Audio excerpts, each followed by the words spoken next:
Hey everybody, welcome to Extra Time presented by AT&T 5G. I'm David Goss. Coming up today from the AT&T 5G virtual studios, we have a loaded weekend of MLS action on the field and, of course, off the field. As we enter the silly season, we've got Calen Carr here, and then we've got a relief pitcher, someone from the deep ranks of the big soccer message boards on every transfer rumor that's ever happened, Mr. Tom Bogert as well. Tom, did that feel like a good intro to you? Did that get you going?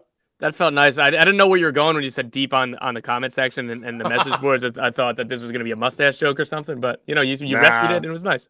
I just like the idea that someone anywhere in the world can tweet, I'm hearing so-and-so, and then you have to go follow it up and actually check to see if it's real. I love the ability of some guy in Papua New Guinea to just guess an MLS transfer rumor and it dictates your day. I get a lot of texts like that. Be like, hey, is this real? And then I'm like, sometimes like if I'm in a bad mood or like overly busy, I'm like, I'm not a piano bar. I don't know. Calen, what was Sky Sports today? What do you think? It was all about Tommy Scoops with the scoop of the century, man. Unbelievable. Good stuff there. No, you could imagine it was all Bale. I believe they ended it saying like Bale mania, like good luck with Bale mania in MLS. So there you go. I am excited about it. We will preview the Open Cup quarterfinals coming up on Wednesday. Orlando hosting Nashville for a chance to host Red Bulls in the semifinal. We already know Sacramento will be hosting KC on the other side of the bracket. A full midweek of games as well, which we cover on MLS Today, so you can listen to those shows if you need previews and reactions to that as we go along the week. We will obviously hit all the big games from the weekend as the Eastern Conference took a huge turn towards the top of the table over the course of the weekend. We obviously had some big results for KC and RSL as well in the Western Conference. But before we get to that, we get to the best thing we saw this weekend. And Calen, I think I already leaned you into this one, but what was the best thing you saw this weekend around Major League Soccer? Vancouver with it. No, I'm going to, all the news was around Bale. So, I mean, and LAFC, really. It was, first it was Chiellini, them re-signing Vela to a DP contract, and then Bale. And the crazy part to me was just the fact that these are TAM deals. I was like, at first I was like, no, come on, this isn't really happening. And then I was like, and then on a TAM deal, like what's up with that? So maybe Tommy Scoops can give us a little bit of insight into that. But it's just, to me, I was like, it's amazing that they were able to kind of get that business. And I think in maybe unique situations based on where they are in their careers, what their goals are, and then what LA provides for both of them, I guess. But yeah, that was the headline. I mean, Mbappe was in the crowd in this match as well too on ESPN. So and then Thornton at halftime came out and said, I think Taylor Twellman asked him if they were going to go out and spend that DP or sign someone in that DP slot, and he said sounded like they're moving on that. So the news might not be over at this point for LAFC, which is pretty incredible to see. So they're sort of pushing all of their chips into the table, it looks like, towards MLS Cup, and already top of the Supporter Shield. So that was the obvious headline for me. For me, seeing it obviously through Tom, and one, I was like, whoa, Tom's about to get a big tweet out there. I'm like, I've been checking the numbers all weekend to see how it does, and I was stoked about that for you. But number two was, I guess to me, it felt different than some of these other signings, because I do just what we saw for Wales over the last year. Like, to me, this is physically still like a top 5 player on the planet when he's on, which in other times with the Rooneys and Drogbas and guys like that, I had said these guys will be good. They're still talented players. The soccer IQ is off the charts. Quality is still there.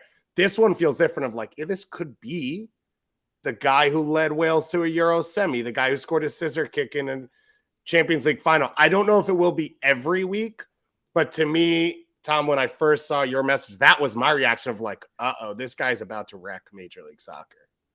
Yeah, I mean, when he's on it, and again, he literally just led Wales to their first World Cup in more than half a century, and like was the driving force, the singular like attacking threat, and so like everything is built around him. So people talk about the I think he played 7 or 8 games for Real Madrid over the last season. I think he played more games for Wales over that time. So I think it's 11 for Wales, 5 La Liga games. Yeah, and again, that's that's a rightfully a cause for concern, and like everybody knows what his injury history is. Like he's not the most durable player ever, but like this is a team that Steve Cherundolo is not going to be like, crap, I'm going to get fired if we don't win today. Sorry, Gareth, you have to play midweek and then on the weekend 90 minutes each game. So it's a really good situation. I'm real quick on the TAM part of things.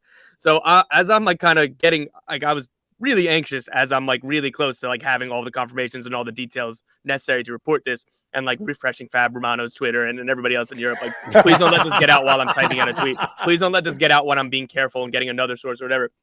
And like all this, the people I'm talking to, I was like, yeah, like, wow, great. Like trying to like get off the phone. Like this is, and I obviously assume this is a DP spot, right? Like this is the last DP spot. And it was like, oh, your assumption isn't right. I was like, what? I was like almost afraid to type it out. I was like, this can't be right. Like I got multiple people telling me that it's not a DP deal, but I was like, this still can't be right. It makes no sense. Like John Thornton talking about it. He's like, they weren't like people joking about how did you fit this under the cap? Wow, that's so crazy. And he's like, the financial side of this wasn't very complicated. We said, this is what we can offer. And if they said, sorry, that won't work for us, that's where the conversation ended. So it was pretty straightforward. So I don't know. I just think it's wild. It's somebody who, I don't know, man. He's still so electric and such a singular force. Like this team has so many like high level match winners. Like it's just insane to me. You know what I was thinking? I was like, maybe we've reached the point of wealth that like the difference between $6 million and like $1 million is kind of just like all a joke. So you're just like, all right, yeah, like you don't really have the money to pay me anything close to what I've been paid in the past. So in this case, like, yeah, sure, for the first 6 months or whatever it is this season, I can take on this and then I can make some more money maybe off the field. Whereas next year, that price might go up if depending on how things go, but sort of playing nice, I guess, for the standpoint of just saying that, I don't know, this is all not a lot of money compared to what he's been making in the past. Real quick, guys, before you go, if that option's picked up, he will be a DP. I don't know what those numbers are. I don't know if it's like, okay, TAM for right now and then a whole lot of money on the back end, or if it's just going to be a little bit more that pushes him over the max TAM. And you can understand that, right? That's sort of what we talked about when the rumors came up of like, this came up late on. So LAFC turns and says, we don't have the resources because we didn't plan around this. And Gareth Bale, as his team now has stated through Paul Tenorio's article, what you've written, what John Thornton said, their focus was not that number, right? Their focus was how can he be as good as possible on the first day of the World Cup for Wales? And how does he now move into the next stage of his life? It sounds like living in the US is part of that. It sounds like playing for LAFC is a part of that. It also, in hearing the way they talked about it, and a lot of this came out of John Thornton's mouth, so it makes sense he'd say it this way, but, to play for a championship, to play for a first-place team, to play with Carlos, there was attractions that they put together that also felt different of like, Rooney didn't go to DC because DC was the best team and that was going to win a title, right? And it just felt a little different of like MLS has entered a stratosphere where the agents are aware of what the teams are and how their players will fit. And it's not just, let's drop a DP and that makes no sense. And then Bastian Schweinsteiger is playing center back for 2 years because they already have Dax McCarty on their team. It felt a little different than that, which does actually bring me to one point, which is where do all these guys play? Let's say they're playing in a MLS playoff game tomorrow. And I'm not saying this as a bad thing. I'm just asking, how does this attack line up in your mind? Well, let me just go back first, and just because I have to say, like, I don't think playing for a first place team in Major League Soccer, that is the whole reason he came, is going to check the standings every day. Gareth Bale here, not just a first place team, top of the power rankings, which is what he really checks every exactly. But I do think that there is something that Thornton did hit on that talked about trying to ask Bale what he needed to be successful, and I thought that was really interesting. I played with John. He's obviously had a really good career, but just understanding kind of the mental side of the player and understanding how to kind of unlock a little bit of that. And we've seen at times Carlos Vela sort of similarly enigmatic and complicated in some ways as far as his motivation levels or criticism as far as his ambition at times or what he wanted to do with his career. And I think Bale falls into a similar category. And even when it came down to the golf conversation of saying, Thornton, I think, shot it down pretty well, saying like it is possible to both enjoy playing golf and want to win, right? And we've seen Michael Jordan, like it's in a sort of American cultural sporting context. Like we've seen that. That's sort of a mute point here. Yeah, doesn't Tom Brady play in professional golf? In fact, like if you don't play golf here, as it's a pro almost athlete, offensive. You're like looked down upon as saying like, are you really competitive? Like you don't carry over that insane competitive drive to the golf to like, Calen, are you no, I'm terrible. Are you getting some but I did get dragged into it from playing in MLS. Like we had annual golf outings that I almost broke like a bunch of sponsors clubs for. It was really bad.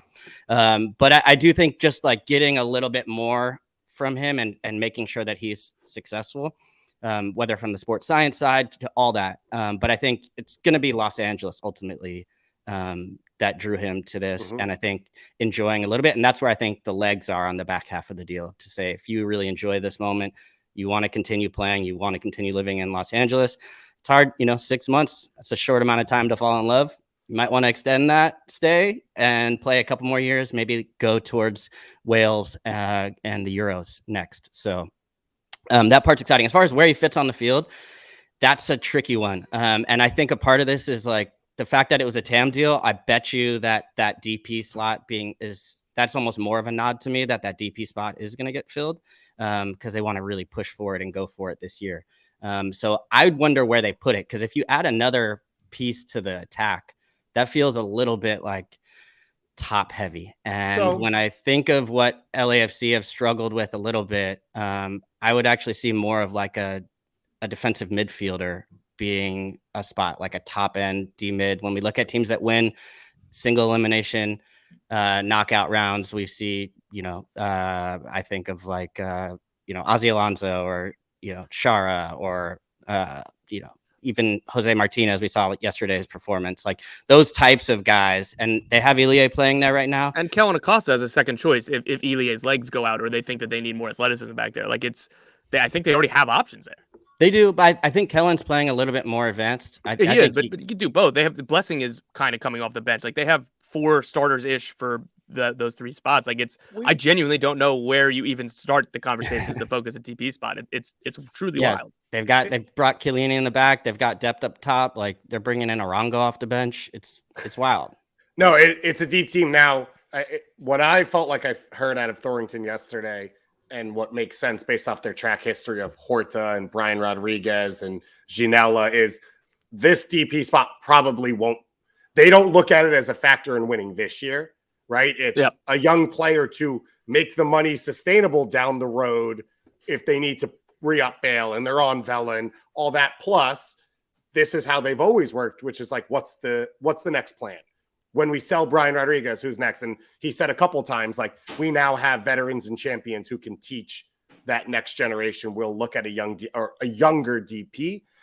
So it feels like it could be in any of those positions, because the idea is not that they have to fill a gap now. And in any of those profiles. And that's the interesting part to me too, is they've shown now the flexibility to say, I thought before that LAFC wouldn't go for a Chiellini. I thought they wouldn't go for a Bale. Like that didn't seem like that fit within their sort of profile of people they would go after. So now they're showing like you don't just have to necessarily pick, Atlanta United continues to go for these South American young phenoms that are going to come on and then move forward. Like they're showing the flexibility, I think, within that to take what's available to them, and that they don't really care whether it's a big star or a young star. They're going to do a little bit of everything, which I think is pretty new for what we've seen in MLS. Just one more point on that too. Like just in interviewing and speaking to John Thornton over the years, like they get offered or like interest, players reach out or like agents reach out on behalf of players of like this kind of profile all of the time. So John Thornton always kind of talks about our first question is the motivation. Why is this like, can our goals align? Like we understand that Los Angeles is going to be a destination. MLS is something that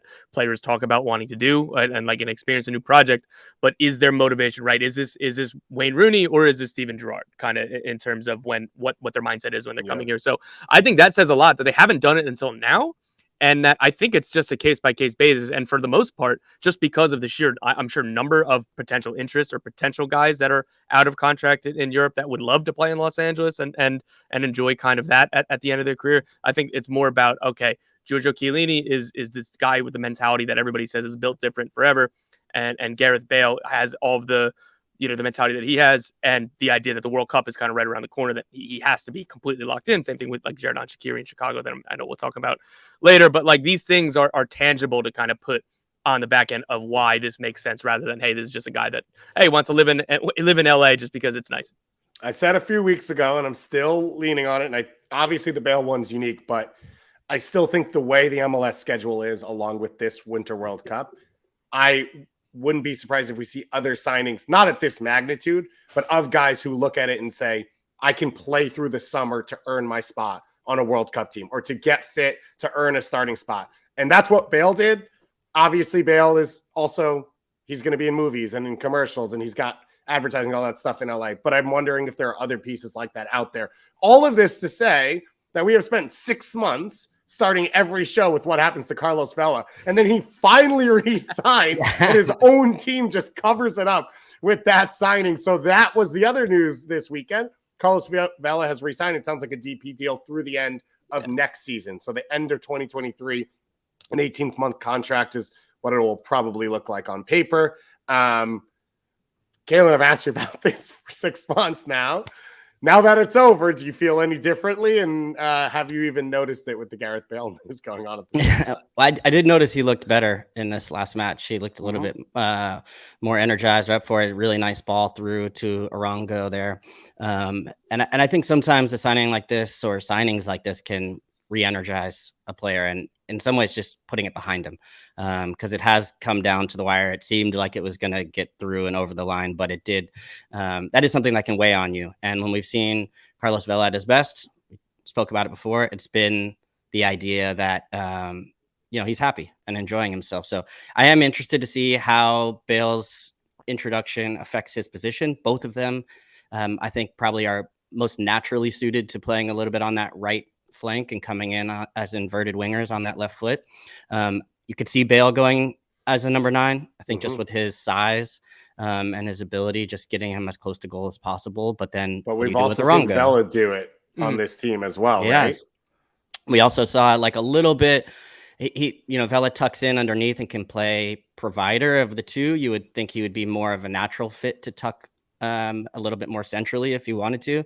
And then Rodriguez, I think, is the one piece that can really stretch in behind, which I think will be useful for both of these guys that tend to like to operate a little bit more underneath.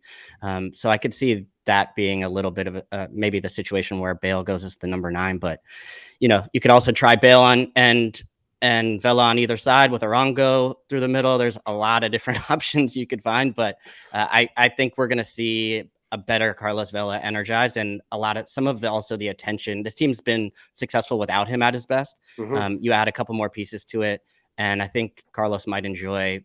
I don't know if we'll see that sort of second half tear where he just lights up the league, but at least playing a more influential role like we saw yesterday. I can't wait for the first free kick on the edge of the box. And he's about to join shot. He's taking it. I'm calling it right now. Izzy, baby. I could see Cifuentes be like, I got this, guys. Don't even worry about it. Sifu's got some confidence in his game. This weekend, LAFC 2-0 win over the Red Bulls.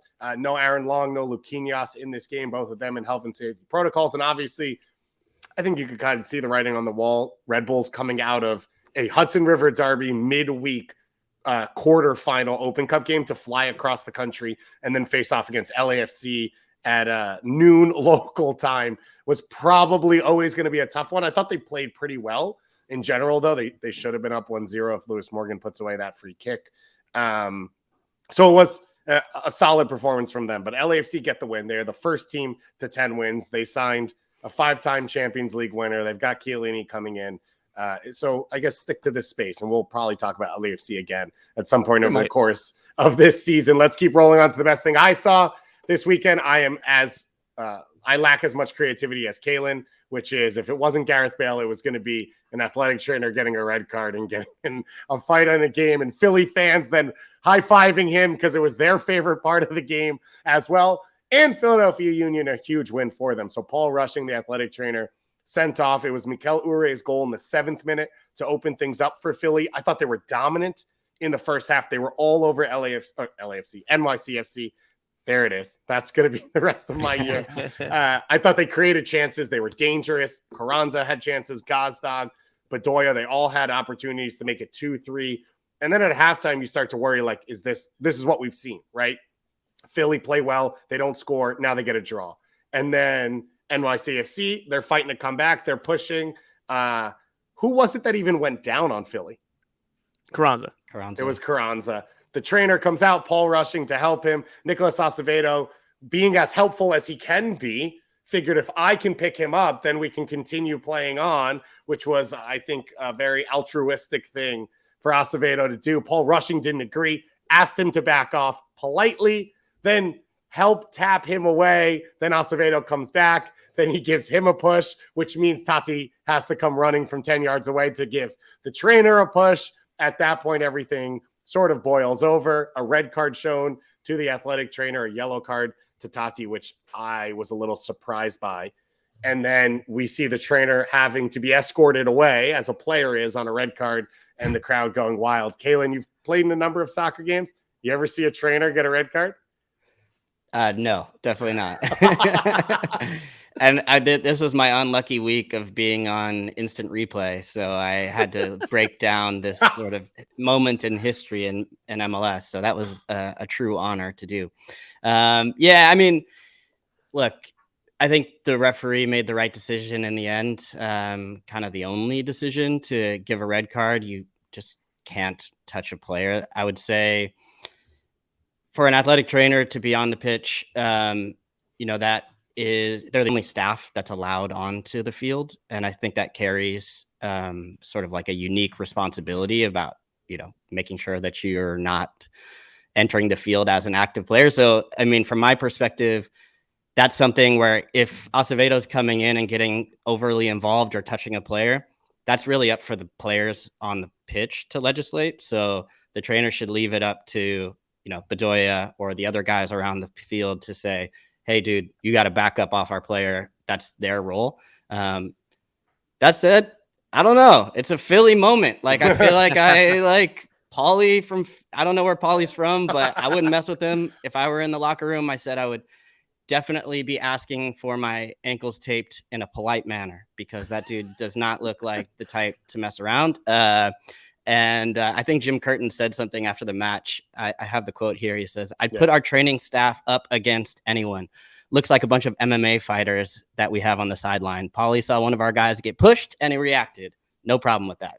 So, I mean, all of that, I think there can be two truths here. And I did kind of also just revel and enjoy the idea that he took off his latex gloves as he was walking off the pitch and dap up Sons of Ben in the army. I was like, wow, okay, this is like a very Draymond or Rodman moment happening here. So I'm just gonna kind of really drink it in. And I think in the locker room, the guys, well, I don't know. I saw Gazdag, or I think it was Gazdag. No, it was Kai Wagner be like, yo, you got to go, dude. Really get out of here. But I think also there'll be the sentiment of hey, this dude's fired up. He's got our back here as well, too. So I don't know. Those guys are generally beloved dudes in the locker room. And so I would imagine some of that might be something to play with. They'll definitely study it in film study this week. That's going to be on the film study for sure. They're going to break down that play. So that'll be a fun moment. My questions are there automatic red card suspensions for the athletic training staff, for coaches, for everybody? Is he automatically out for 2 games awaiting a disco report to see if there's any further discipline? I was looking at our match center. I was like, are they going to put in the little bottom corner red card P rushing in the whatever the minute was, or is this just not going to be it's something you see in a box score? So I had a lot of questions. I responded to it kind of seriously at first but it's so funny. It's you kind of alluded to it, Calen. It's perfect Philly moment. And again, if Jim Curtin's standing there, I got no problem with that, then that's the only opinion that matters in that locker room and how the players feel. So who cares if I'm critical of it? Who cares if, I wouldn't say that you were overly critical of it. Whatever anybody else is saying, those opinions don't matter. If Jim Curtin and the leaders in the locker room are hell yeah, you got our back, we'll pay your fine, keep being you, keep doing you, then who cares whatever the hell I have to say. Calen, you said he doesn't really have a space to touch a player. I thought Tati doesn't have a space to come over and push him. We've seen red cards given for players taking down fans who have run onto the field in violent ways, right? So now he's coming over and pushing a staff member who's on the field. I was a little surprised he got away with a yellow card. I believe it was Armando Villarreal in this game. I think he was so thrown off by everything that was happening that I was like, I don't know that I'm going to affect the game with this by giving a red card, but I wouldn't be surprised if you watch that afterwards and someone in the disciplinary committee thinks that is worth a red card in a way, as much as it was from the athletic trainer. I don't know. That might incentivize trainers to mix it up on the pitch. Like if you can draw red cards on guys. You can take out Tati Castellanos by sending your athletic trade trainer on. That's a trade I think you'd gladly make. Like, get out there and mix it up, dude. I think Tati, when he sees that reaction, I think he's like, oh, okay, so the rules have changed here, which is why that rule exists. Rules have changed with Tati. It hasn't. He's already there. He starts every game on that line. It hasn't changed, but that's why I agree with the red card decision, is that you can start to see how that escalated very quickly when that sort of first movement happens. But I thought a yellow card was the right decision for Tati. He kind of pushes him from behind. I didn't. He's basically saying, like, you're not allowed to do this, right? So that felt within reason for me. Yeah, I'm with Calen here on that. Like, Goss, I know that you're a little bit on the other side, but I'm with Calen. And just even the rest of how that game ended. So that was like what, the 78th, 80th minute, whatever it was. So there was that they had to sort through. That took a few minutes, and then there was 3 VAR instances, whether or not to either award a penalty or a goal or a no goal or maybe a penalty from then on until the 99th minute of the game, the 9th minute of stoppage time. It was a classic MLS after dark moment that happened kind of. Well, I would also say, yeah, I agree with that. And that kind of did change the momentum of the game as well. Like, that Philly seemed to take some energy from it. I thought Mo Adu brought it up well in the game as well. Just looking at Philly, and I felt like there was more in this for Philly as well. They seemed to really impose their will on NYCFC. They seemed to be the team that was like, I think NYCFC is still the measuring stick, MLS Cup champions, Eastern Conference champions. They didn't actually get to really square off in the way that they wanted to because of the COVID cases before that Eastern Conference final that they hosted at home. So I think there's still a lot in this. And as you mentioned, I think Philly had tied 7 of their last 8. It looked like they were heading towards a very sort of disappointing draw at home. Again, when they had dominated throughout much of the match, they basically shut down Tati for the large course of it. And then the penalty happens. Tinnerholm came in and does what Tinnerholm does. That's super promising for NYCFC. Right decision there for me on the handball call. And but I thought, like, getting that final goal, like, you could see the way they erupted there, and that was huge. I think just for them to get over that, now top of the table in the Eastern Conference as well too. But I think for Philly kind of to, I guess, release some of the draw sort of juju or whatever it's been on them for a while, like that definitely felt big for, and I think that's why this game had this kind of extra energy to it.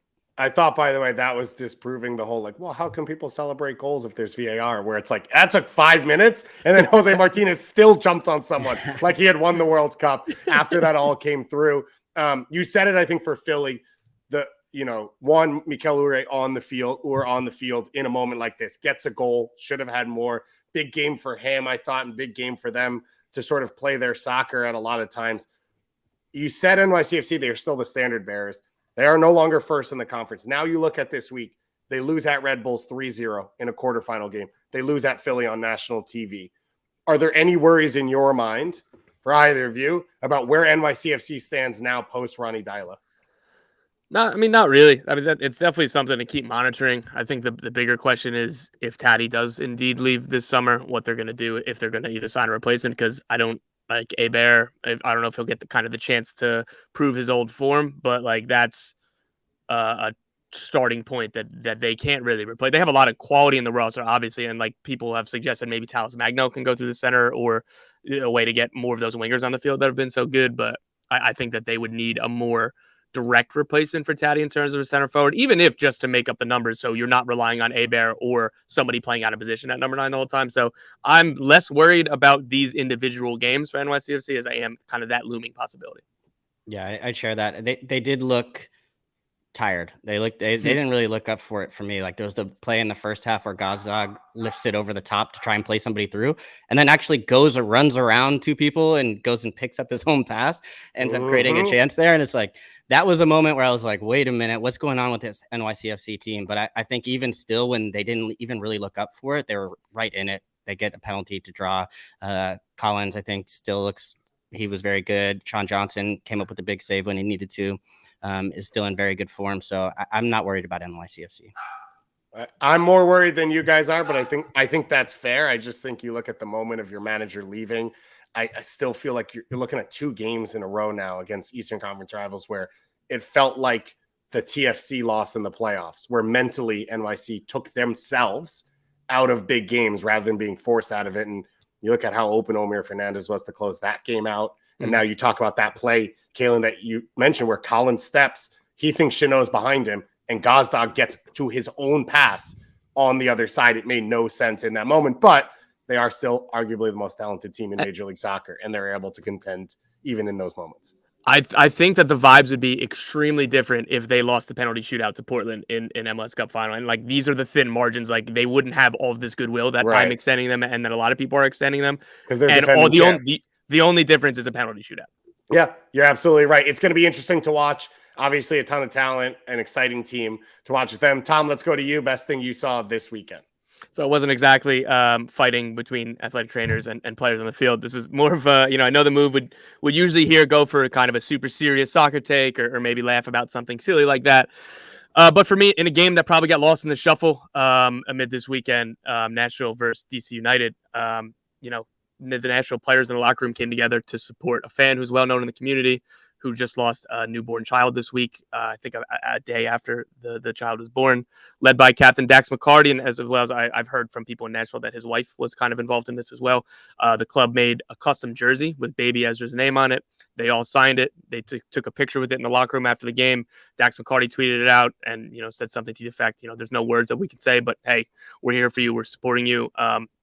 His family, the guy kind of reached out, just, this is so touching, everything that everybody's come around. Like, look, man, there's a lot of difficult things in the world. And there's nothing that will make this, a positive in terms of this man's life and this family's life. I can't imagine the pain, but I just think it's really, really awesome what Nashville did. The players, like, that's a club in the community, you know what I mean? And these moments are really cool. And I hope that this didn't get lost in the shuffle of the weekend. Yeah, I think it's a big moment to always remember that the sport that we all love is about community and bringing people together across this country, across Canada, and across the world. And it was a really nice moment, as you said, and I think it's something we're all looking for at times like this. So it was really good to see Dax McCarty, someone who's done stuff like this over his career, and we're lucky to have him sort of as one of the leaders of Major League Soccer. Let's roll in. Nice to the rest from Dax too, by the way. Yeah, he does it on the field too. Calen sometimes. Wait, he plays? Oh, that's once in a while. That's right. He's really, really good. He turned on the Jets. He turned on the Jets on that one. He looked up and saw the space. I was like, okay, Dax, go for it. And then scores it across. His great moment off the field overshadowed how good he was on the field. Yeah, absolutely. He has a huge game coming up midweek. We're going to preview all of that. Let's start with Orlando, who lost to FC Cincinnati 1-0 to open the weekend on Friday night. FC Cincinnati, their 7th win of the year. That is their club record for an MLS season. And it is June 27th still of this year. Tom, this is awesome for them, right? This is belief in Pat Noonan and Chris Albright and what they're building. And they've done it in different ways, high scoring, low scoring. They have been legitimately good this year, and they are going to contend for a playoff spot. Yeah, what their core is, what they're doing right now is legitimate. None of this is smoke and mirrors. None of this is consistently, winning games that were 50-50 or maybe getting points when they weren't the better team. Like, this is a legitimate foundation. And look, like, I always joke that life is about like managing expectations and relativity. And like, this is such a good story because I looked at this team, I think a lot of us did too, as they are so far away from being competitive. And the goal was don't be the worst team in the league this year. And that was a genuine thing because that would have been progress. And this was a new kind of front office and a new coaching staff coming in you just needed to move in a positive direction, start forming a core. They're ahead of schedule. And I think that they're going to continue along. I don't think that they're going to sacrifice like long-term flexibility for, oh my God, we're in a playoff race. Like we need to move up assets to like capitalize on this. Like what they're doing is kind of building this foundation, this core, and they signed Obi Nwabodo to a DP deal. I believe that came through in April. If they were just rushing to try to get the best team on the field as quickly as possible, they would have moved on from Obi in the winter and signed a different target. They waited him out, and he looks really, really good. A foundation that's Lucho Costa, Obi, and Brandon Vasquez, who, again, this isn't just smoke and mirrors. This isn't just a hot streak. This is who he is.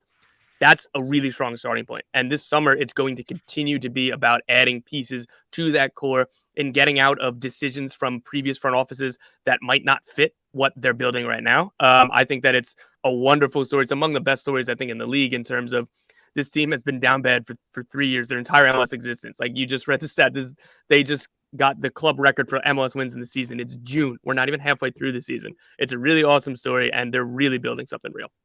Before we move on, Anders wants his producer Anders reminder of the day, which is about Anton Tinnerholm, which Calen brought up, and I didn't connect Anders to it. And I think because being a Scandinavian, he's extremely sensitive about stuff. And being a Swede like Anton Tinnerholm, he needs to be connected. So Anders gets that. And here's Anders' question for you, Calen. What's the ceiling for FC Cincinnati this season? I would just say playoffs. I think they can make a little bit of a run in the playoffs. I would say getting there undoubtedly would be a success, but I wouldn't bet against them to win a game and advance.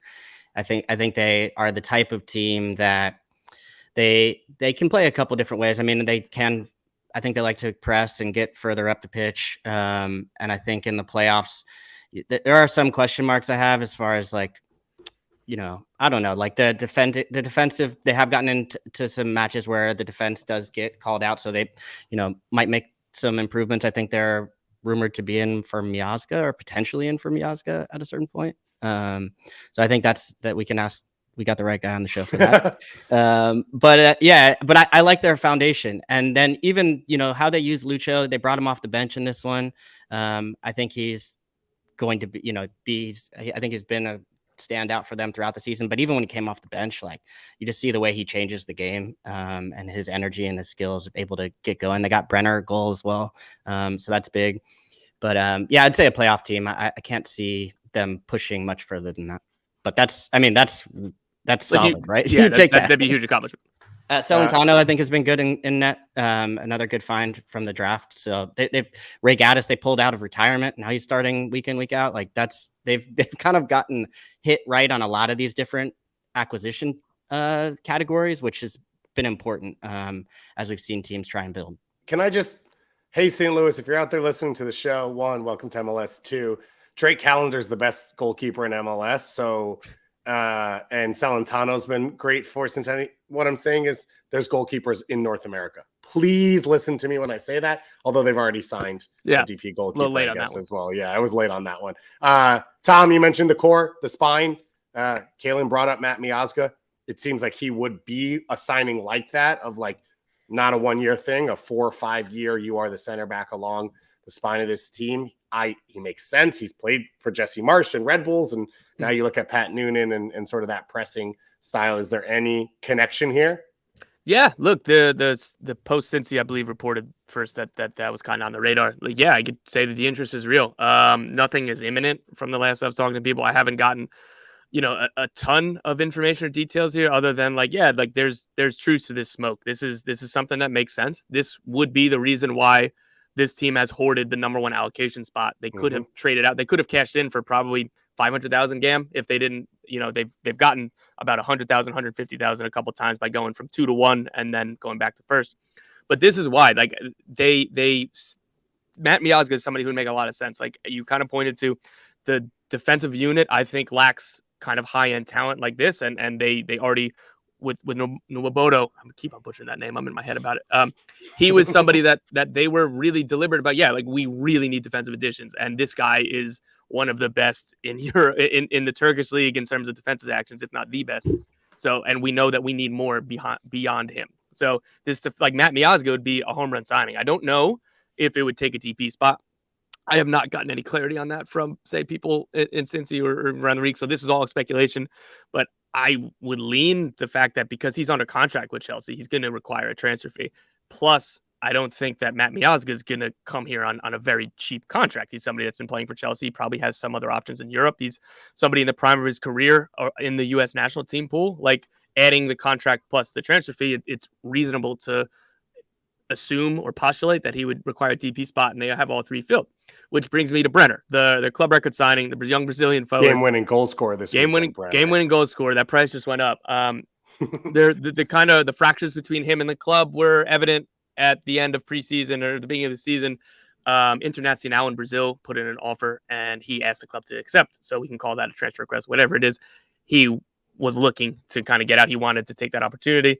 The club wanted to keep him, and I understand that. Like, looking at this, like a front line of Lucho Acosta, Brandon Vazquez, and Brenner, I think is really exciting, and I understand why they would want to kind of give that every chance to succeed.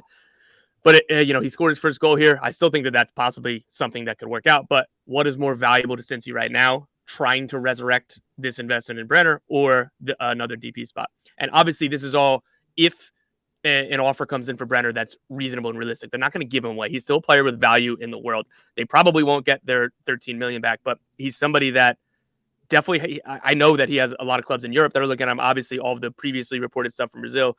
I think that there could be something there. So again, I don't know exactly if Matt Miazga is going to require a DP spot if they were to get that deal over the line, or if they wanted to use that DP spot somewhere else. Brenner is somebody to kind of watch for his future this summer.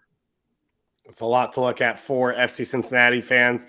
A lot of excitement, though. Because did I put enough caveats in there? Enough of, kind of, maybe? Absolutely. Got to be careful here. And on the Brenner side, just from me thinking about it out loud, it would make sense even if there is a loss, if the sell-on's right. He can your value can come later on. It's what we saw for Brendan Aronson. They didn't take the best offer, and now they're getting the money through the Leeds United deal. If you send him to the right club in Brazil, does he recoup the value where now those clubs sell for 25 to 45 to 80 million euros at times to some of the biggest clubs? They're also in a much better position to sell because of their place in the table and the success that they're in right now, where before it would be sort of an admission of some huge failure, right? And I think at this point, it wouldn't appear that way. And I think sometimes those appearances matter as far as if people want to make a move or not. But I think in this case, that's why you go out and you sign somebody of that age too, because we've seen even in the past where things haven't worked out for the young players, like you still maintain that value to be able to take them on.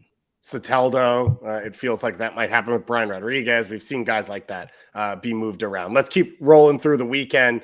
And I think this was maybe the best game on the field. Austin FC against FC Dallas, Copa de Tejas. This is everything we wanted it to be last year. It took a year. That's fine. There was quality. There was intensity. It was the biggest crowd ever at Q2 Stadium for an Austin FC game. FC Dallas fans traveled. They brought a really good group. Battle back and forth in the first half. I think you saw two clubs that are pretty committed to their style, the way they want to play, two coaches with very similar backgrounds. And similar work histories as well, both coming from under Greg Berhalter and the national team over the last few years. And then it exploded in the second half. Dallas goes up 2-0. Austin pegs them back to get it to 2-2 with Giete coming off the bench, helping set up both the goals, and then Danny Hosen as well. Calen, this is Texas for you. It's not Houston. I'm sorry, because now there's three teams, so you don't always get to start. Houston won this weekend too. Houston won this weekend. We'll get to that as well. But this felt like two teams that are ready to contend at the top of the Western Conference to me, even with the dip in form for Dallas. And I thought this was a big moment for Austin to continue to put together performances and not drop up and down like we saw from them last year. Yeah, I try and stay out of power rankings conversations just in general, but I have said within Texas, I have had to sort of put my sort of order out. And I have said Dallas is the best, with Austin next and then Houston behind them. And the game sort of was shaping up to be that way, where I think for me, Dallas was come out. Obviously you get the 2 goals, they go up. But continually, I am pretty impressed by the way that Wolf is able to kind of adjust things, make the right decisions to be able to find their way even to come back into games. And I think we saw that in this one. With some of the changes that were made. And then, even Denny Houston coming in and getting late. He hasn't played forever. Nick Lima comes in, gets a nice cross to set that one up. So it was a big performance, and Drusi is still the difference maker for me on the team. The guy that kind of like really jet fuels what they can do in the attack. I think should be up there in some of the MVP conversations this year. I expect him to make the All-Star team at least, but he's been really good. So let me ask this for both of you. Obviously, Wolf has a way he wants the game to be played. They weren't creating those chances out of their possession style. They bring Jete on. They bring Hussein on. They go 2 up top. They play a little bit more direct, more vertical. I guess one question would be, can Druisi be as effective if they do play some form of 4-4-2 or whatever it is with 2 forwards? And do we think Josh Wolf is willing to make that change? Or is the bigger picture that they have to perfect their style to sort of create an identity that wins week in and week out? I mean, for me, if it's a 4-4-2, it has to be with Driussi as like the second forward. So that's just like, where do you put him? If not, like, are you going to drop him on the wing? I mean, I guess, but I don't know. I think that he's playing at an MVP level in the center of the field. I would love him as kind of even more of a second forward than he is kind of in that 10 that he's playing now, whatever you want to call it. But I think that it would just kind of be a slight tweak on what they're doing right now, rather than like, all right, we got 2 forwards on the field and Driussi. Like, I don't know. I don't think that makes a ton of sense to like force like Maxi Urruti and Musa Jite or, Danny Houston kind of as 2 of the forwards. So I think that's not really a starter. Okay. I think that's fair. I feel content that we discussed that and that I was wrong. It's always a good day, That's why we have to have Tom on. One more thought on this game. I thought it was fun as hell, particularly that second half. That was a lot of fun. I can understand why Dallas fans and Dallas folk wouldn't have considered blowing a 2-0 lead in the last 20 minutes fun as hell, but for neutrals, like that was kind of what you wanted from that kind of rivalry game. It's been a stagger for Dallas over the last few weeks, and they didn't have Hedges last week. He comes back. They still give up 2 goals in this one. They made the change with Nanu. There was that rotation. There seems to be a little bit of a problem in this team, and I think that was part of the question marks when they peaked as one young talent in the attack. Can they be consistent?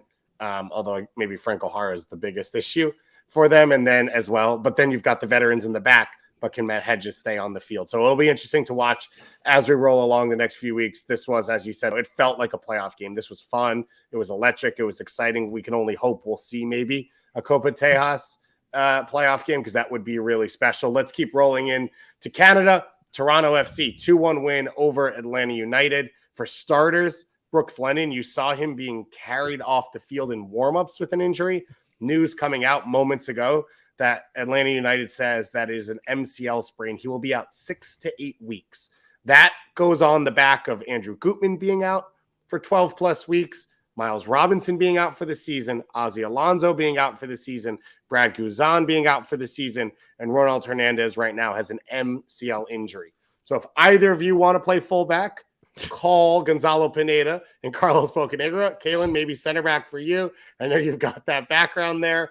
And already a tough day for Toronto. That gets even tougher as Ralph Priso scores the winner for TFC late on at BMO Field. You guys want to go Atlanta here or Toronto? Positive or negative first? I'm just going to point out quickly for Atlanta that like this team just might be cursed with injuries. Like Brooks Lennon has been one of the very most durable players in the league since he returned from the Liverpool U23s at Real Salt Lake. He has appeared and mostly appeared in 69 of 71 of Atlanta's MLS games since they acquired him. And this poor guy picks up a long-term MCL injury in warmups and has to be carried off. Like, it's just so brutal, and I just feel so bad. I think they just might be cursed this year.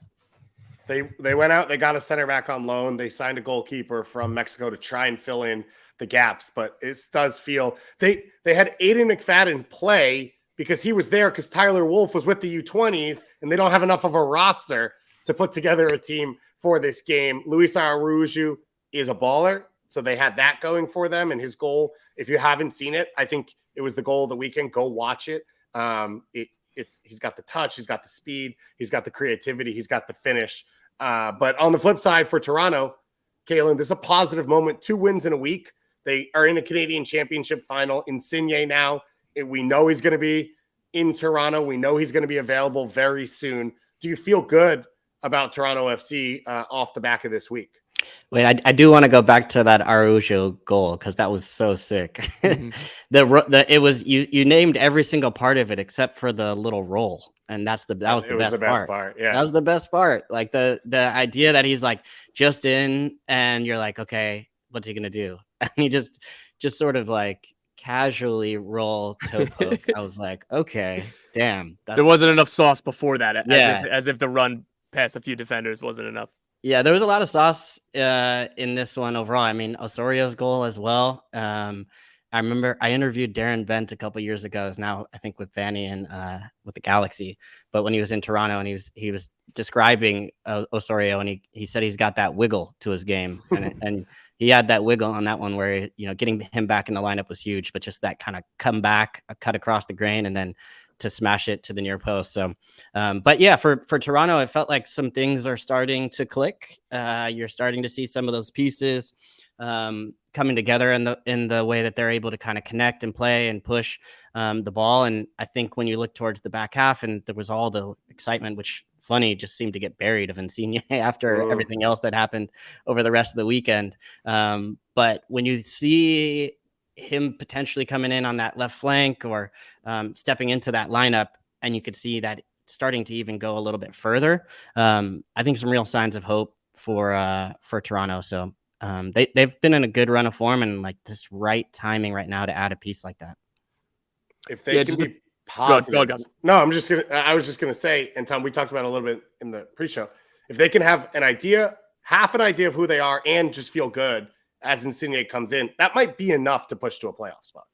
Yeah, look, like this was the kind of really the first time that I've watched them this year and be like, oh, I see what this looks like if you just put Insigne in the team. Like they've had a lot of question marks, and again, they had dealt with a lot of injury issues, and this wasn't the deepest team because they had to shovel out a lot of bad contracts, and like they had to make a lot of changes, and they didn't have a ton of flexibility. So when Ayo Akinola missed a couple months and Jonathan Osorio missed a lot of time, like it's really difficult to recover from that. But with them back, and again, huge revelation. It's crazy to think that with two Canadian internationals, this team is better than without the two. So it was made a lot of sense in what this looked like for the first time. Like, oh yeah, like just put Insigne in, let him cook, see what he can do. Like they're not far away from the playoff race. Like given what they looked like in May, I think that the goal was to just be within touching distance when Lorenzo Insigne gets here. Like just give him a chance to play meaningful games and see what you can do. Like for me, I prefer Ayo Akinola through the center, but I think in this team he makes a ton of sense as a right winger, particularly with the gravitational pull that Insigne is going to have, kind of like Carlos Vela under Bob Bradley in LAFC. That he's going to be playing more like an inside forward playing off the right rather than like more of a traditional winger. Like you can very easily see Insigne kind of getting the ball and clipping crosses to the back post or whatever it is. Like there's just going to be so much more space on the other side for Ayo Akinola, and I think that that's going to work out really well. I would say the other part of the identity that makes sense is finally, Priso scores the goal. He rolls off to the corner, and it's him, Ayo, Carr, the guys celebrating. They are academy players, and Toronto has committed to it. They've spent money. They have not been able to push players through as consistently maybe as they would like. Now you bring Insigne in. You probably put Jaden Nelson in the right role at this point of his career to be a difference maker off the bench. Schaffelberg as well. I think Priso could be a big part of the midfield if he's able to get time. Pasuelo, we don't know what happens with him. So a lot of question marks still out there on both sides. For Atlanta, the top end attacking talent is there. Can they keep things close defensively will be the question mark as we go through the rest of the season. Let's roll into some quick hitters as we go through the weekend. We stay in Canada. Montreal, 2-1 win against Charlotte at home. Charlotte missing 13 players due to health and safety protocols. So not exactly the best group they could put out there, but I think pretty exciting, Tom, to see Montreal get a win without Giorgio Mihailovic in the starting lineup. Yeah, that was, obviously important, and they don't control what happens to Charlotte. So, it could have been more impressive if it was a full team, but again, they showed up and won. I think the only thing that I would point out, though, is that Charlotte probably could have, if not should have, gotten a result if Karol Swiderski finished either one of that double miss from within 6 yards on both of those shots. And I'm personally upset that didn't go in, just in the sense of it ruined. I had jokes ready to go that maybe Christian Latanzio is Harry Potter and can do magic, unlike Miguel Ramirez. But they didn't get a result. Apparently he can't do magic either. That's a upsetting one, Tom. To lose a good tweet, that's really the victim in this whole situation. Charlotte FC fans being secondary to that. Seattle 3-0 win to open up Saturday against Sporting KC on national TV. Jordan Morris, Roldan, both cruising. But tough news last week that Obed Vargas is going to be out with a back injury for a sizable amount of time. Let's start positive here. Calen, are you sold that Seattle post-CCL, post sort of the work they put into it, the focus they put into it, that they are now back as one of the, I believe we all picked in preseason MLS Cup favorites? Did we? I try to forget my preseason predictions as a general rule. But yeah, I mean, I've never been concerned about Seattle. And the Vargas news is not good because he's been really important for them. But I think they're going to probably go to the well and play some of the younger players, whether it's Atencio or Leyva, or you could see Rowe coming in as more of a veteran playing that position. So they do have some options to recover there. Producer Anders, I think, is in the chat. Oh, he was saying, what did he say? Oh, he was saying earlier that Vargas got hurt because he was carrying the team on his back, which was a really bad joke. Sorry, Anders. But you brought it back, so it worked. I wanted to bring it back for him. But yeah, I've never been really concerned about the Sounders. I think, they brought it up in the broadcast of LAFC to say that like these moves are being made to take down Seattle. So that should tell you still the way the Sounders are thought of as far as if you're the road to MLS Cup, I think still goes through Seattle. Speaking of Anders, we got an email from someone named Jake, but I'll read the email and then you'll tell me if Jake's a real person. Said, in regard to USMNT, it's not a secret that we'd like to find a center forward. Hopefully it's Pepe, but that asks a lot of a teenager. Josh Sargent works his butt off, but hasn't panned out. Daryl DK is injured and thus not available. So what about a solid MLS veteran like Will Bruin? Maybe it's because he just scored against my beloved SKC, but Bruin makes great runs, looks to finish in front of goal. Man, Calen smiling is going to break the camera. With Pulisic Way and Aronson creating chances, you just need someone with confidence. What are your thoughts? I'd have to say, well done by Anders. First of all, using Jake and trying to throw us off with my beloved SKC. Yeah, that's what true. I'm not a Seattle fan. This isn't Anders. Amazing. Calen, you've been on the Will Bruin for national team spot in our group in our texts. So now expose yourself to the world. You ready to get Bruin into the USMNT depth chart? No, I do think Will probably should have had more appearances in the past, but timing and a lot of different things come into that. I was sort of joking. I was saying if it was like 2011 Will Bruin, where he's just bursting on the scene, scoring a bunch of goals and 23 years old, then in MLS, then yeah, he would surely be stumped for on extra time. I think coming off the ACL and playing his role on the Sounders, he's been great. And he's a champion already. So I would say probably a bit of a stretch in this case. I'm not going to anybody scoring a goal against Sporting Kansas City right now. It's not to be overly rude, but I think, Will's good where he's at. I am open to the idea of a veteran striker coming in at the last minute. I do like the idea of, especially there's a number of domestic players that are leading the Golden Boot race. I'd even be open to a CJ Sapong. Like, I think guys that can come in and play a role, absolutely. But shout out to Will. I want to give him some love. Why did you answer that so seriously? Because that's his boy. He can't throw Will under the bus. I can't say no. There's nothing. It's not Will's fault or anything, and there's no disrespect to Will. We need He doesn't start for Seattle, so I don't know that he could start for the U.S. men's national team. I agree with you. Pivoted to CJ I love that Sapong. we've gone deeper cut where it's like Will Jordan Morris and Christian Roldan make the World Cup team, and it's like, wait a minute. There's like one of those memes where it's like, that's a fun game, that's next, and then it goes to the next level. It's like, let's go.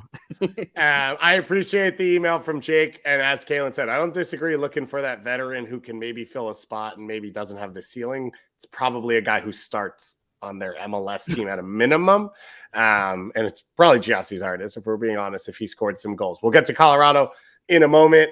Let's go to DC. Nashville gets the points on the road, 3-1 win at DC United. We'll talk about them a bit more. As we said, we'll preview that Open Cup game they have coming up. On the DC side, we heard they'll host the All-Star game in 2023.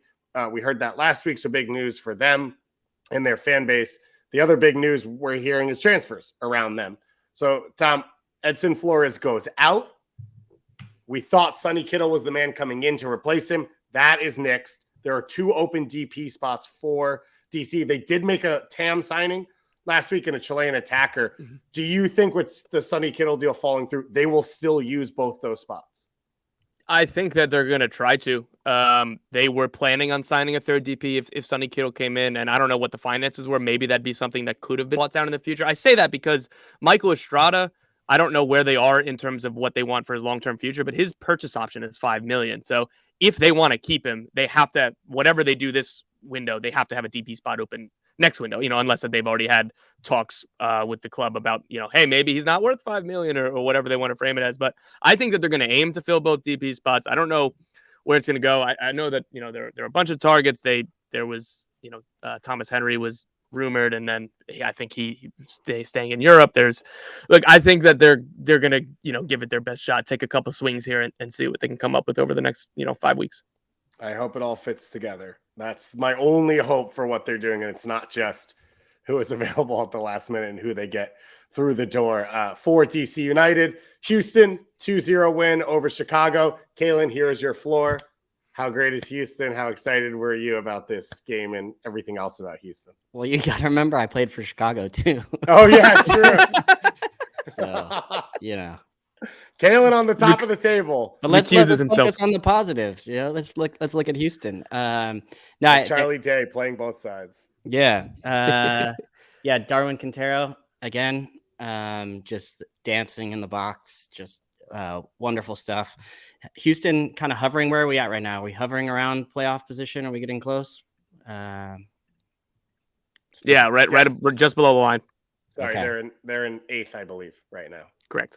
Okay, 21 points. Okay, cool. I didn't know you were asking as a Houston guy. I thought you were telling us.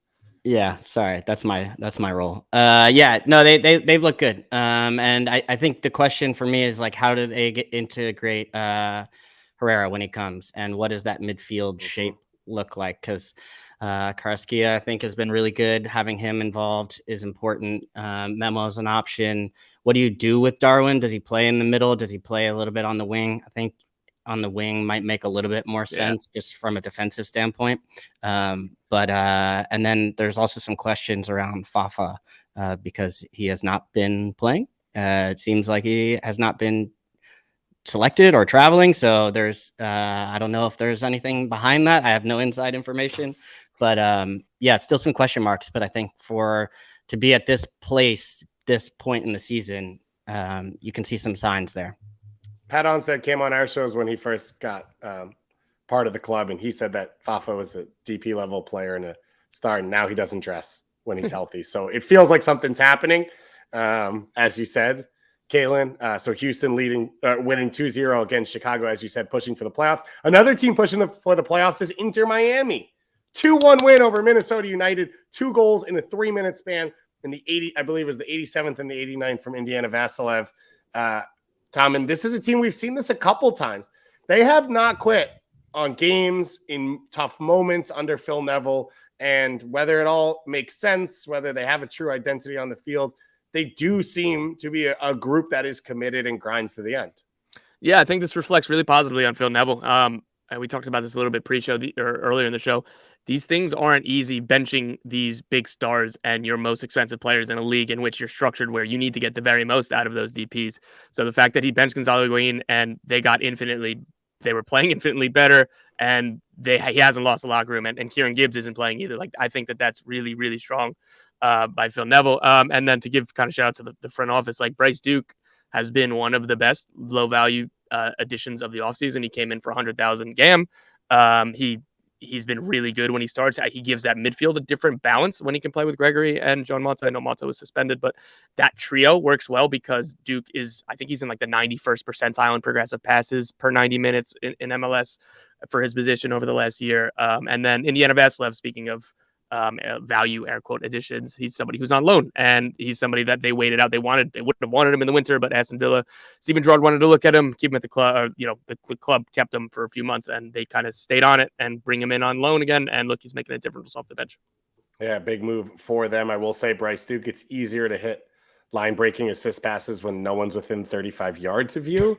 as this game closed out. Adrian Heath, congrats on the new contract. He got extended through the end of 2024, chose to go with a back five. Once Gonzalo Higuain came on the field to sort of close things down, they conceded 2 goals.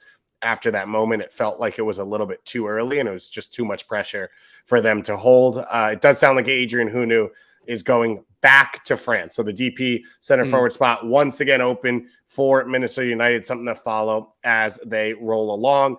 Let's hit RSL Columbus here.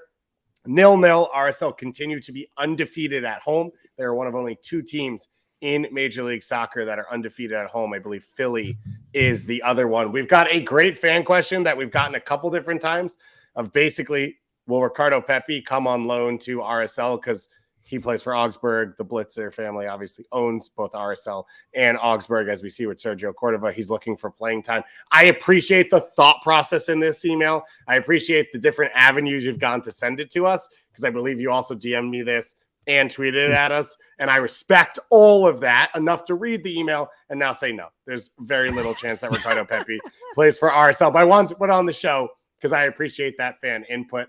And Anders wants us to know why with RSL. What is it that has made them good? Do you feel good about this, Calen? Do you feel strongly in one way about what has spurred RSL to second place in the Western Conference as we sit right now? Yeah, you got to give it up. I mean, for me, it was for a while. I would say I was like, well, how is this happening? How is this repeatable? And when you think about just from a bird's eye view of them, what they've also had to deal with, they really they got rid of their DP, then Krylak, their other DP, is out missing, and they've continued to find good form throughout. They brought in Savarino, I think has been good for them, coming back to the club. And they have a lot of different options to do it. They're dangerous on set pieces. And they've been really good at home. So I feel like that's generally a winning formula if you want to make the playoffs and be in the top half. I'm not sure if it's going to hold all the way through. I think there is still some skepticism as far as, can they maintain this level all the way through the season? But we said the same thing last year about Colorado. They seem to continue that on. And I think that would be the sort of question is like, maybe it's more than this. Maybe it's more than just, I think they're look squarely a playoff team right now, but because they've built up a really nice lead, even on some teams beneath them that you think are going to make a charge. But yeah, it's been impressive so far. Yeah, and then I have a kind of a bigger picture point on Columbus, and I think you should read into both me and Calen talking about not what happened at the game to tell you about what this game was like in terms of watchability. It's okay. 0-0 draws happen. It's all right. But Cucho Hernandez is obviously on the way. That was big news. I know you guys have talked about it a lot. We've all talked about it, but they need more than just Cucho. I don't know what they need to figure out in terms of it's just getting Lucas Elarayan back, even though he's not an elite kind of chance creator. He's more of like a Hani Mukhtar type at attacking midfield, a goal dangerous rather than big time chance creator. But since April 15th, Columbus are last in goals, last in expected goals, and second to last in big chances created. Their center forwards, Miguel Berry and Eric Hurtado, each only have 4 shots on target this whole year. So Cucho, while like they've talked about his ability to create chances for himself and be really dynamic, it's unfair to expect him to kind of do things like that all the time. And to make the most of their $10.5 million signing, they really need to figure out something, whether it's, internally or tweaking formation or tweaking the tactics, whatever it is, they need to create more for the center forward. They're one of the best teams on the ball in the defensive third and the middle third. Unfortunately, all the goals are scored in the attacking third. So as Tom said, it's been a struggle, something to keep an eye on. Portland, a 3-0 win against Colorado. Niashkoda with the hat trick. Does this pique anyone's interest? You believe now in Portland? Did this get you back on board for a team that hasn't really been in the playoffs at all any point so far this season? Looking at the calendar, it's time for them to start picking up points and getting better. Oh, this is what they do. Yeah. But they still have like a lot of things like that. I really like the line of 3 underneath the center forwards. They need to figure out whether it's Niashkoda or Felipe Mora when he's back from injury. But like if Sebastian Blanco, they need to figure it out, or Niashkoda and Felipe Mora. Well, they need to figure out which one of them is going to be consistently starting. But yeah, that's you're right there. But that line of 3 underneath the center forward, I like so much. I think Santi Moreno has added a lot. He's an overqualified air quote third option between those 3 players. So I don't know. I still think that there's a lot to like with that team. team. And Josep Reyes, I have him as one of the managers I respect most in the league. So I don't know. I usually kind of bank on them figuring it out.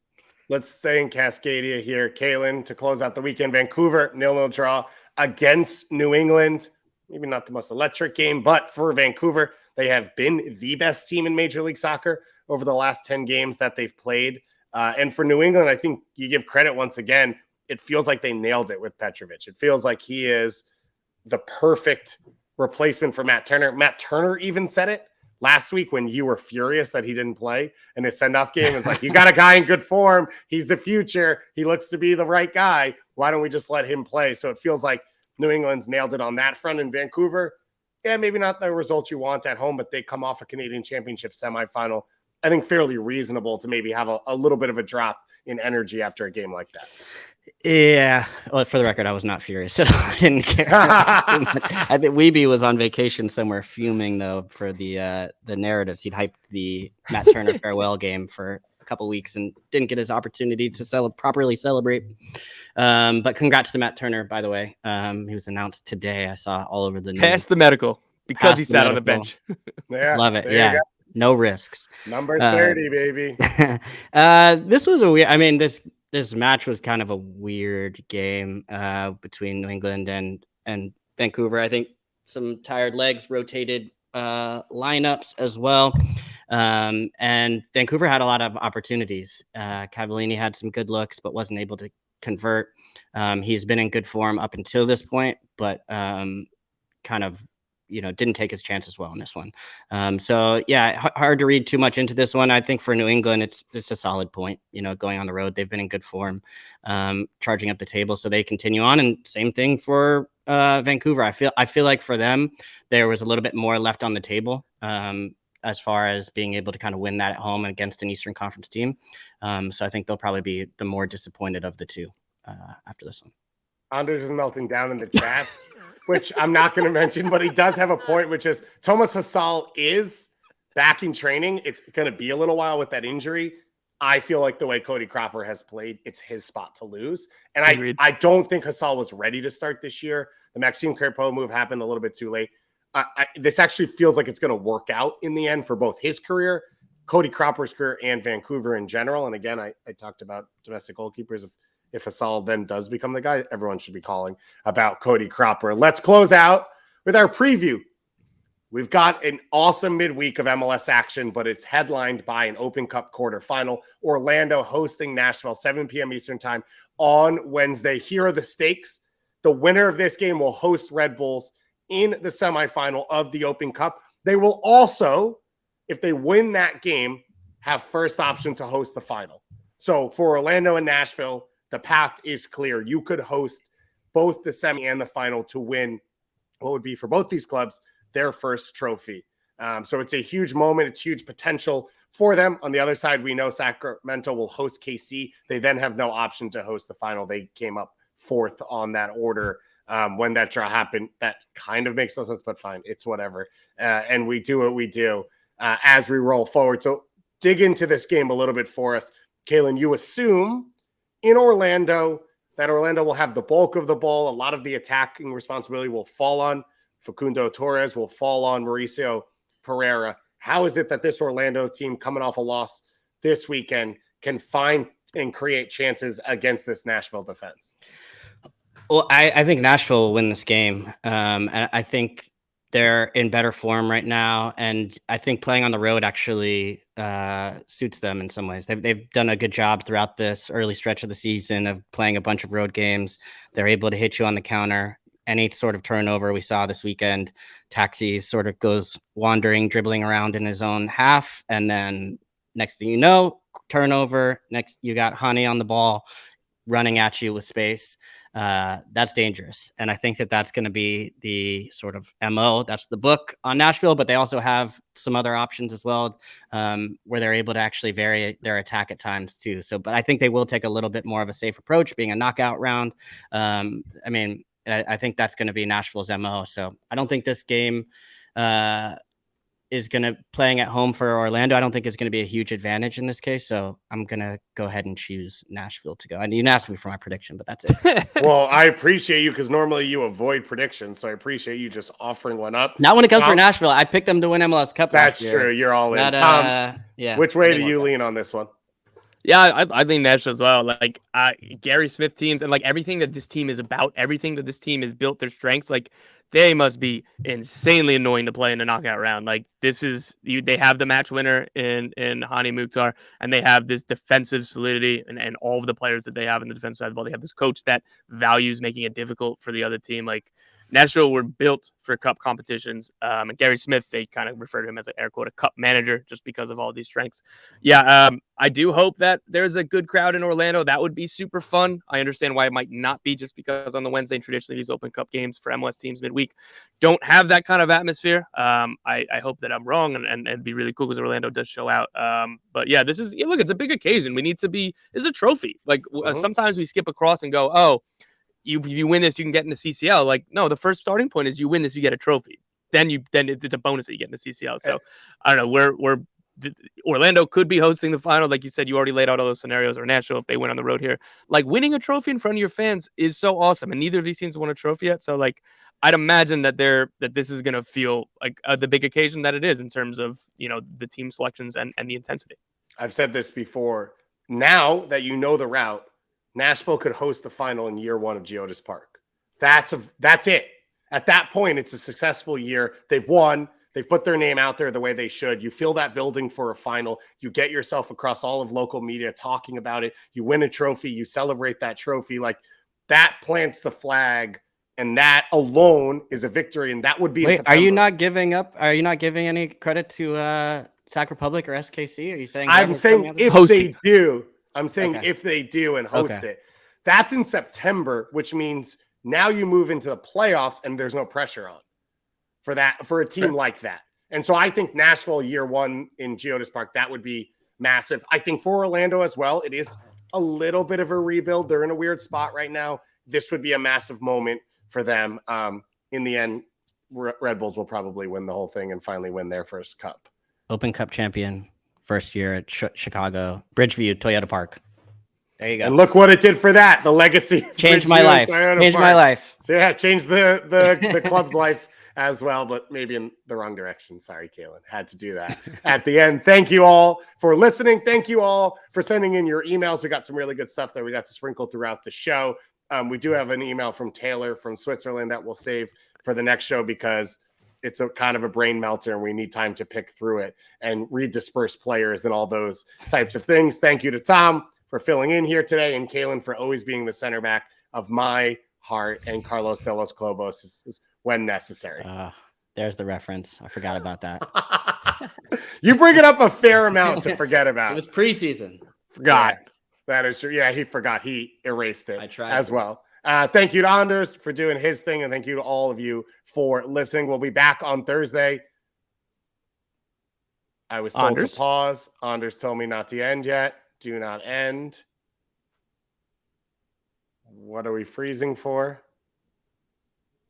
Oh my God. Is this a real thing? For Gareth Bale, I think it just went official. The discovery right there. Why did DC United get rid of them? That was an easy couple hundred, $75,000. Anders couldn't even type fast enough to get this joke in. This is like when you watch the movie and then you roll through the credits and then there's a deleted scene. This is what happens after that. I think everybody tuned out, by the way. They heard Goss getting into the rap. So if anyone is still here, if you're not, text your friends and be like, oh, did you hear the end of the show? Yeah, it actually turns out Samuel L. Jackson's coming back to extra time, as Calen says. But Inter Miami receives $75K for the discovery rights to Gareth Bale. I hope you're happy, Anders. For discovering Gareth Bale. Discovering Gareth Bale, which is fair. That's a good player to be the first ones to ever know about him as a soccer player. DC United had them a couple weeks ago. Maybe. I don't know. That's what I'm saying. So Miami get to be the discoverers. Listen, DC should have signed him. That would have made this all a lot simpler for everyone involved. And on that note, we are done. Thank you for listening to Extra Time. Have a great day, everyone.